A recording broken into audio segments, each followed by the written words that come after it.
Business today, Biz Chat to be specific. We'll take a tangent onto March's economic survey where the number of employed Kenyans increased by over 800,000 people last year to stand at 19.1 million people. This despite a slow economic growth rate of 4.8% due to a prolonged drought period, according to the economic survey report released by the Kenya National Bureau of Statistics. Key socio-economic factors are of concern, including higher crime rates and slower rates in enrollment into schools. Jimmy Mbogo breaks it down. According to the economic survey, Kenya's economy grew slower in 2022 to register a growth of 4.8%, down from 7.6% in 2021.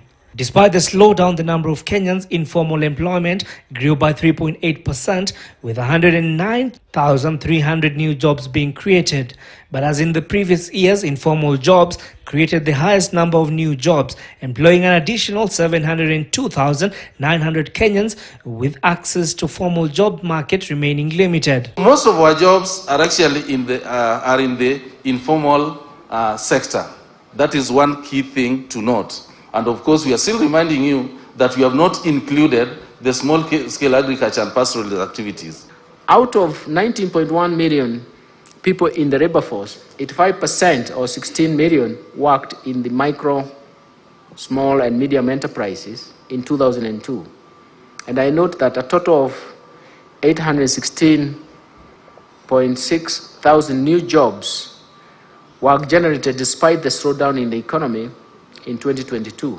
Of concern is the increasing number of reported crimes in the country, which according to the report has increased by 8.4% to stand at 88,083 in 2022, leading to an increase in the number of prison population from 160,121 in 2021 to 169,579 in 2022. Offences against persons, theft, penal code offences, offences against morality and drug make the top 5 crimes committed in the country last year. Crimes reported by the police to the police, this has increased, so that is a case to worry about.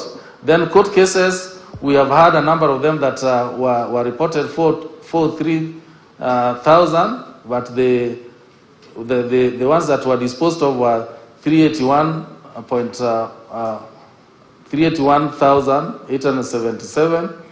The rising crime rate putting a further strain on the judicial service, which has a 664,164 cases pending, up from an increase of 182 new cases, a number that is higher than the 381,877 cases that have been disposed of. Data analysts, however, remain a wary lot over the trend in the education sector, which has recorded minimal growth. For instance, primary education rose by a mere 0.8% to stand at 10,364,500 in 2022, while secondary school enrollment grew by 5.4% to 3.9 million in 2022, while enrollment in TVETs and institutions of higher learning grew by 11.7% to 562.5 thousand in 2022. The number of ECDs and primary schools actually went down, meaning that for the private schools, some of them were seriously affected by COVID-19 and they could not withstand it. With the data now available to government, the ball now lies squarely on the executive to ensure that government spending in the next budget is channeled towards the right sectors. Jimmy Mbogo, KTN News, Nairobi. Thank you very much, Jimmy, for that report. Ken, numbers are quite telling, you know. You can never hide something if we have true numbers. And just looking at the economic survey 2023, starting first of all with those employment numbers, because you're a huge proponent of employment as a key indicator of how an economy performs. And I mean, developing economies, they have almost monthly numbers, weekly numbers of employment, which we don't have. But so far, for the numbers that we have for the year 2022, MSME is still the majority employer in this country. We call them informal. What's your take on that?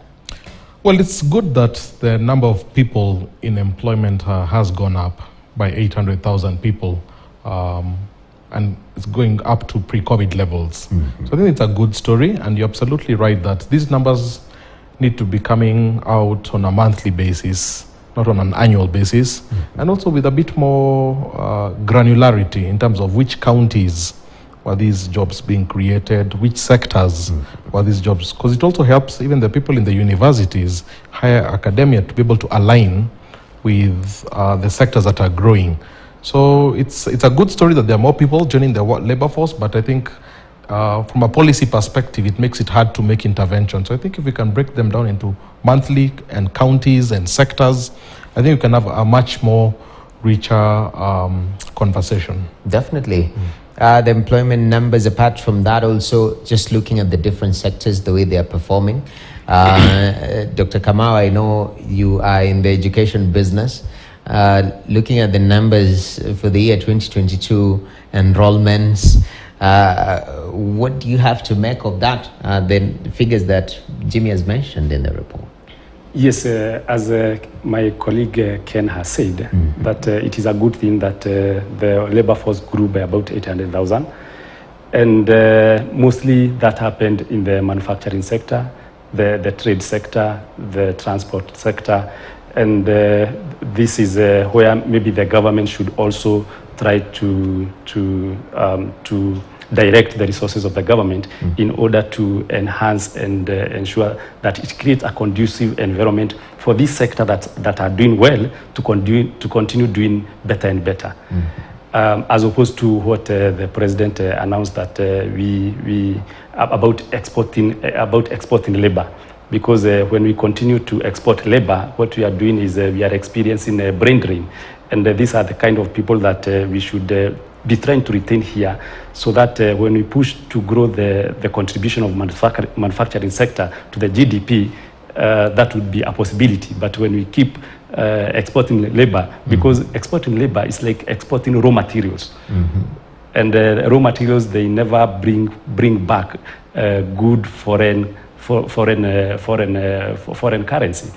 But when we add value, and then we export as finished products, then we are likely to even experience a good and positive trade surplus instead of trade deficit. That's quite interesting. Ken, I mean, I'm looking at this issue, what Dr. has just mentioned on exporting labor, because we have an oversupply.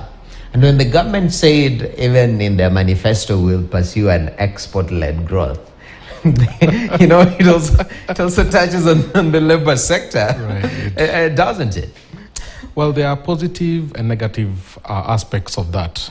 The positive part is, you know, our remittance has become our largest source of foreign exchange. If you look at the US, you have a lot of people going there and having outstanding careers and sending money back to Kenya. I think it's only last month that those numbers went down, but generally, remittance dollars have become the leading source of dollars. We're above tea and horticulture. So that's the good story. And also they get exposure and they're able to come back and bring that technological transfer to Kenya.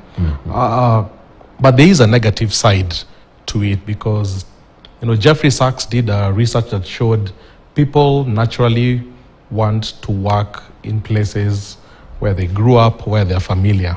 So a lot of these people, they are going because they can't find places close to home. So you find couples where a husband has to work in Dubai, the wife has to stay in Kenya. So it brings all sorts of social issues. So I think it's still very important we take labor as a factor of production and ask ourselves, before we start exporting all this labor, are we maximizing the opportunities in this country? And I don't think we are. So I think it's still more, there's an urgency towards creating more jobs, and that's why I keep saying we need to have these statistics on a monthly level, like in the US.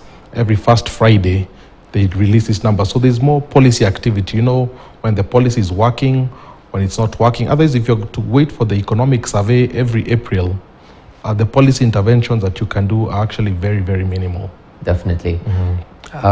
we're looking, because the survey breaks down sector by sector, and initially I think we were trying to have a discussion around agriculture, and Kenya being an agriculture-backed society, economy, Yes. so to put it. And still, I think the figure is at 23% thereabout, GDP contribution.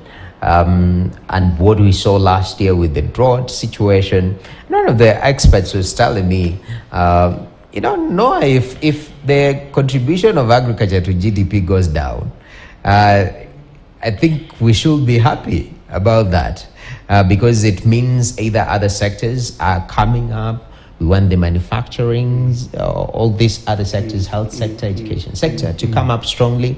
And also we find a way of revamping our agriculture so that it's not rain-based. I mean, Ofcaf was the expert, biting more than he could chew in that situation. Yes, I think he had a very good idea, because agriculture actually contributed about 23% to GDP. Then the service sector, that is the financial, the banking sector, contributed about 64% to the GDP, and about 17% was now the manufacturing sector and the industrial sector. Now, in terms of that, we should be happy when agriculture is not contributing so much to the percentage of the GDP. I think that's a good thing, but also it is not a very good thing, because for last year, the manufacturing sector did not contribute as much, because it was relying on agriculture for it to do production. Especially for the wing of manufacturing that is called agro manufacturing, that relies on agricultural produce to add value. So when the agriculture sector does not do well, also the manufacturing sector does not do well.